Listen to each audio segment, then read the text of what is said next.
आज की कहानी है मौसम का मिजाज। मौसम का मिजाज बदला हुआ था। बरसात के दिन थे। आकाश में बादल इधर उधर भाग रहे थे, आपस में गले मिल रहे थे। कभी छाया तो कभी चमकती धूप हो रही थी। ऐसा लग रहा था मानो सूरज और बादलों में लड़ाई हो रही हो। वहीं गांव के बाहर कई मजदूर एक खेत में मेड़ बांध रहे थे। सभी पसीने में तर फावड़े से मिट्टी खोदकर मेड़ पर रख रहे थे। वहां मौजूद पानी के कारण मिट्टी नरम हो गई थी। तभी गोबर ने अपनी कानी आंख मटका कर कहा, अब तो हाथ नहीं चल रहा है भाई, भोजन कर ले। नेउर ने हंसकर कहा, मैं तुमसे पहले काम पर आया था, पहले यह मेड़ बांध लो फिर भोजन करना। इतने में गोबर ने कहा, नेउर दादा, तुमने अपनी जवानी में जितना घी खाया था न, हमें अब उतना पानी भी नहीं मिलता। नेउर छोटे कद का सांवला, गठीला और फुर्तीला आदमी था। उम्र 50 के ऊपर थी, लेकिन नौजवान उसके बराबर मेहनत करने में हार मान जाते थे। अभी 2-3 साल पहले ही उसने कुश्ती लड़ना छोड़ा था। गोबर, तंबाकू पिए बिना तुमसे कैसे रहा जाता है नेउर दादा? हमें तो रोटी मिले न मिले, लेकिन तंबाकू बिना हम नहीं जी सकते। दीना महरिया कुछ नहीं करती है, हम तो ऐसी महरिया साथ एक दिन न रहें। नेउर, जवानी तो उसके साथ कदी है, अब बुढ़ापे में उससे कोई काम नहीं होता तो भला क्या करे? गोबर, तुमने उसे सिर चढ़ा रखा है, वरना काम क्यों नहीं करेगी? दिन भर मजे से खाट पर बैठी चिलम पीती रहती है और गांव भर से लड़ती है। तुम जरूर बूढ़े हो गए हो, लेकिन वो अब भी जवान ही है। उसी वक्त दीना बोला, जवान औरत क्या उसकी बराबरी करेगी? आज भी सिंदूर, बिंदी, काजल और मेहंदी में उसका मन बसता है। रंगीन धोती और गहनों के बिना हमने तो कभी उसे देखा नहीं। तुम सीधे हो इसलिए निभा रहे हो, नहीं तो गलीगली ठोकरे खाती। गोबर, मुझे तो उसके दिखावे पर गुस्सा आता है। काम कुछ न करेगी, लेकिन पहनने खाने को अच्छा ही चाहिए। नेउर, तुम नहीं जानते बेटा, जब वह आई थी तब मेरा हाल ऐसा न था। वह रानी की तरह रहती थी। वक्त बदल गया, लेकिन मन तो अब भी वही है न।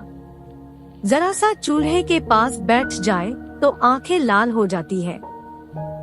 मुझसे तो यह हाल नहीं देखा जाता है।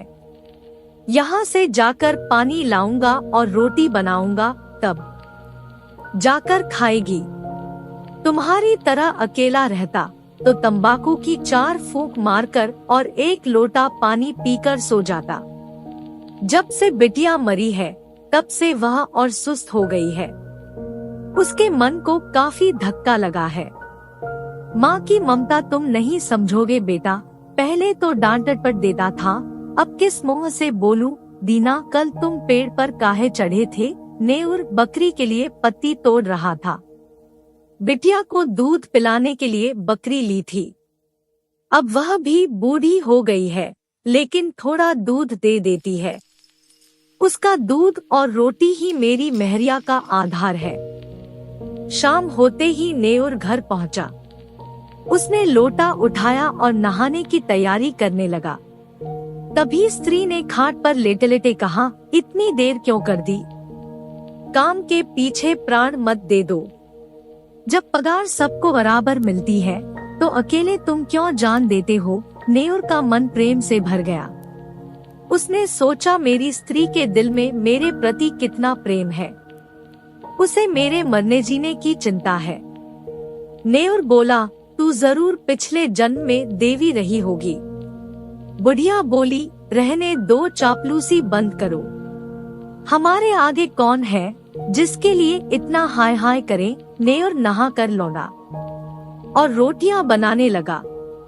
चूल्हे से आलू निकालकर उनका भरता बनाया और दोनों साथ खाने लगे। बुढ़िया बोली, मेरे होने से तुम्हें कोई सुख नहीं मिला न, केवल पड़े पड़े खाती हूँ और तुम्हें तंग करती हूँ। इससे अच्छा तो भगवान मुझे उठा लेता। नेउर उसकी बात काटते हुए बीच में बोला, यमराज आएंगे तो उनसे कहूँगा कि पहले मुझे ले चलो। भला इस सुनसान झोपड़ी में अकेले कौन रहेगा? बुढ़िया बोली, तुम न होते तो मेरा क्या हाल होता? यह सोचते ही मेरी आंखों के सामने अंधेरा छा जाता है। जरूर मैंने कोई पुण्य किया होगा, तभी तुम मिले, वरना किसी और के साथ मैं रह न पाती। जैसे शिकारी कांटे में चारा लगाकर मछली को फंसाता है, वैसे ही आलसी और लोभी बुढ़िया जीभ पर रस रखकर नेउर को अपने इशारों पर नचाती थी। उन दोनों में से पहले कौन मरेगा, इस विषय पर आज उनकी कोई नई बातचीत न थी। पहले भी हजारों बार इस विषय पर चर्चा हुई। नेउर ने मन ही मन यह मान लिया था कि पहले वही जाएगा। वह मेहनत इसलिए करता था ताकि उसके पीछे बुढ़िया को किसी के सामने हाथ न फैलाना पड़े, वह आराम से खा सके। जो काम कोई नहीं कर सकता था, वह नेउर करता था कि 4 पैसे जमा हो जाए। बुढ़िया के बगैर वह अपने जीवन की कल्पना भी नहीं कर सकता था, लेकिन आज की बात ने नेउर को सोच में डाल दिया था। गांव भर में नेउर को काम की कमी न थी, लेकिन मजदूरी कुछ न मिलती थी। एक दिन एक बाबा जी घूमते फिरते गांव में आ पहुँचे। उन्होंने नेउर के घर के सामने ही डेरा डाल दिया। बाबा जी की सेवा के लिए गांव भर के लोग जमा हो गए। किसी ने लकड़ी दी, किसी ने कंबल का इंतजाम किया, तो कोई आटा दाल ले आया। नेउर को समझ नहीं आया कि वह क्या करे, तो उसने भोजन बनाने का जिम्मा ले लिया। बाबा जी भूत भविष्य बताते थे। दूर दूर तक लोग उन्हें छू नहीं सका था। 2-3 दिनों में ही बाबा जी की चर्चा आसपास के गांवों में होने लगी। नेउर बाबा जी का सबसे बड़ा भक्त था। उसने सोचा कि बस बाबा जी की कृपा बरस जाए तो सभी दुख दर्द दूर जाएंगे। बाबा बोले, बच्चा, इस संसार की माया में क्यों फंसे हो? नेउर ने सिर झुकाकर कहा, महाराज अज्ञानी हूँ, क्या करूँ? स्त्री है, उसे कैसे छोड़ दूँ? बाबा बोले, तुझे लगता है कि तू स्त्री का पालन करता है? नेउर बोला, तो और कौन सहारा है उसका? बाबाजी ने कहा, ईश्वर ने संसार की रचना की है, वो सबका पालन कर रहा है, और तू कहता है कि तू बुढ़िया का पालन कर रहा है। इतना अभिमान कैसे कर सकता है तू? नेउर को ज्ञान बोध हुआ। उसने हाथ जोड़ लिए और बोला, अज्ञानी हूँ महाराज। आंखों से आंसू गिरने लगे। इससे ज्यादा वह कुछ न कह सका। बाबा बोले, ईश्वर का चमत्कार ऐसा है कि वो चाहे तो तुझे लखपति कर दे और क्षण भर में सारी परेशानियां खत्म कर दे। मैं मात्र उसका एक भक्त हूँ, मुझ में इतनी शक्ति नहीं है कि तुझे पारस बना दूं। तू सच्चा, ईमानदार और साफ दिल का इंसान है, मुझे तुझ पर दया आती है। तेरे पास कुछ चांदी हो तो बता, मैं तुझे अमीर बना दूंगा। नेउर का मन खुशी से खिल गया। नेउर बोला, मेरे पास चंद पैसे हैं और मेरी घरवाली के पास चांदी के कुछ टूटे फूटे गहने होंगे, मैं ले आऊंगा। बाबा बोले, जितनी चांदी मिल सके कल रात तक ले आ, मैं तेरे सामने चांदी को हांडी में रखूंगा। रात काल हांडी आकर निकाल लेना। नेउर के चेहरे पर खुशी दौड़ गई। इतने में बाबा बोले, लेकिन ध्यान रहे, इन अशरफियों को जुआ खेलने, शराब पीने या बुरे काम में खर्च मत करना, वरना कोढ़ी हो जाएगा। एक और बात, किसी से इस बात की चर्चा मत करना। नेउर वहाँ से चला आया। खुशी के मारे रात भर उसे नींद नहीं आई। सुबह होते ही वह 2-4 आदमियों के पास उधार मांगने पहुंचा। लोग उसका भरोसा करते थे, इसलिए पैसे दे दिए। नेउर ने किसी तरह 50 रुपए जोड़ लिए। 25 रुपए उसके पास पहले से थे। लेकिन असल दिक्कत बुढ़िया से चांदी के गहने निकलवाने की थी। उसे समझ नहीं आ रहा था कि वह क्या बहाना बनाए। नेउर को एक तरकीब सूझी। वह बुढ़िया से बोला, तेरे गहने बहुत मैले हो गए हैं, ला मुझे दे, रात भर मैं खटाई की हांडी में डालकर इन्हें साफ कर दूंगा। बुढ़िया ने गहने दे दिए। देर रात जब वह सो गई तो नेउर गहने लेकर बाबा जी के पास पहुंचा। बाबा ने मंत्र पढ़ा और हांडी में गहनों को रखकर नेउर को आशीर्वाद देकर विदा किया। नेउर घर तो लौट आया, लेकिन उसकी नींद गायब थी। वह करवटें बदलता रहा। सुबह तक का इंतजार किए बगैर वह अंधेरे में ही बाबा जी के पास पहुंचा। वहां पहुंचते ही उसके पैरों तले जमीन खिसक गई। बाबा जी वहां नहीं थे। नेउर की छाती धक धक करने ली। वह इधर उधर बाबा को खोजने लगा। हाट तालाब सब जगह देख आया, लेकिन बाबा कहीं नहीं मिले। पूरे गांव में बात फैल गई। सब तरह तरह की बातें करने लगे। लोगों को लगा कि बाबा जी नेउर को बड़ा पसंद करते थे, उसे जरूर बताकर गए होंगे। नेउर की तलाश करते हुए सभी गांव वाले उसकी झोपड़ी के पास पहुंचे। बुढ़िया बाहर आई।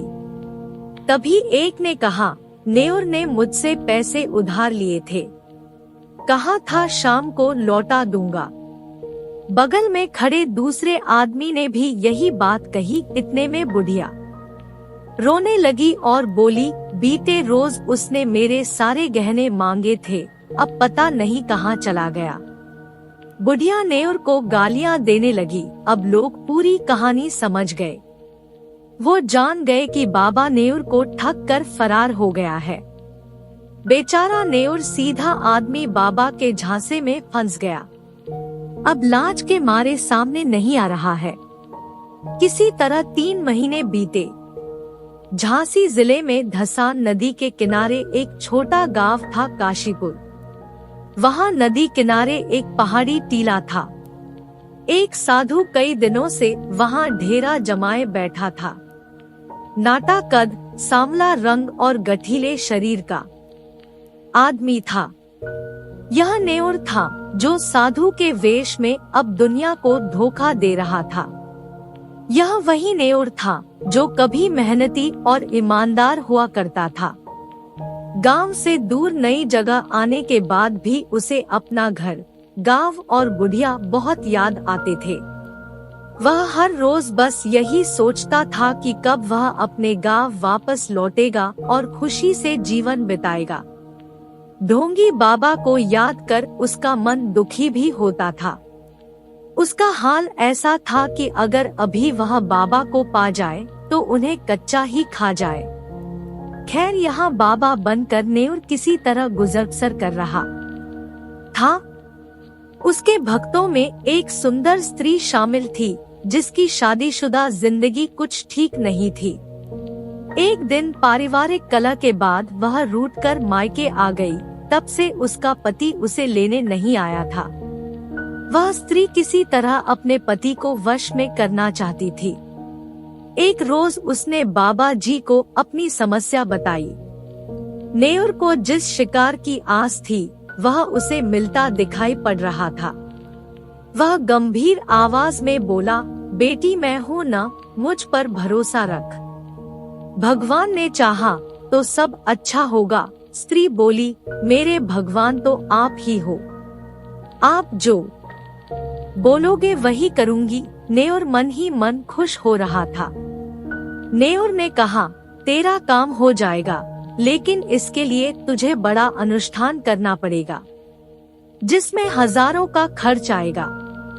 उस पर भी तेरा काम सफल होगा या नहीं, यह मैं नहीं बता सकता, क्योंकि सब भगवान के हाथ में है। स्त्री किसी तरह अपने पति को वश में करना चाहती थी, इसलिए वह बाबाजी के चरणों में गिर गई और सोने के गहनों की पोटली उनके सामने रख दी। महीनों से जिस समय का इंतजार नेउर कर रहा था वह आ चुका था, लेकिन उसके हाथ पांव कांप रहे थे। उसके अंदर अजीब सी उलझन होने लगी। वह चाह कर भी स्त्री के साथ ठगी नहीं कर पा रहा था। उसके संस्कार उसे इस काम को करने से रोक रहे थे। अंत में नेओर ने रोते हुए कहा, बेटी यह पोटली ले जाओ, मैं तुम्हारी परीक्षा ले रहा था, तुम्हारी मनोकामना जरूर पूरी होगी। इतना कहकर वह वहां से उठा और गांव की ओर निकल पड़ा। रास्ते में तालाब देख उसने स्नान किया। तिलक भूत से उसे घृणा हो रही थी। तकरीबन 8 दिन के लंबे सफर के बाद वह गांव पहुंचा। उसे ऐसा लगा मानो वह बेड़ियों से आजाद हुआ हो और कोई बड़ी जीत हासिल की हो। उसके पहुंचने की खबर पूरे गांव में आग की तरह फैल गई। कुछ लड़कों ने उसका स्वागत किया और बताया कि दादी तो मर गई। यह सुनते ही नेओर का संसार उजड़ गया। वह कुछ न बोल सका, आंखें भर आईं। वह दौड़ा दौड़ा झोपड़ी में पहुंचा। किवाड़ खुला था। बुढ़िया की चारपाई जस की तस थी। चिलम और नारियल भी जो के त्यों धरे हुए थे। इतने में पूरा गांव वहां आ पहुंचा। सवालों की झड़ी लग गई। किसी ने कहा, तुम कहाँ थे नेओर दादा? तुम्हारे जाने के 3 रोज बाद ही दादी चल बसी। दिन रात तुम्हें कोसती और गालियां देती थी। तुम इतने दिन कहाँ रहे? नेओर के पास कोई जवाब न था। वह कुछ न बोल सका। बिल्कुल मौन हो गया, मानो जिंदा लाश। उस दिन के बाद से किसी ने नेओर को हंसते बोलते नहीं देखा। वो ना किसी से कुछ कहता और ना कुछ मांगता। गांव के बाहर सड़क किनारे वो बैठ जाता है। जो राहगीर दे जाते उसी से अपना गुजारा करता। गांव में प्लेग फैल गया। सब गांव छोड़कर भागने लगे, पर नेओर को किसी चीज की परवाह न थी। वह झोपड़ी के बाहर निर्जीव और अचेत पड़ा था। कहानी से सीख नेओर से हमें ये सीख मिलती है कि ईमानदारी और संस्कार सबसे बड़े हैं और इंसान को धन का लोभ नहीं करना चाहिए। Thank you for watching. Please like, subscribe and share.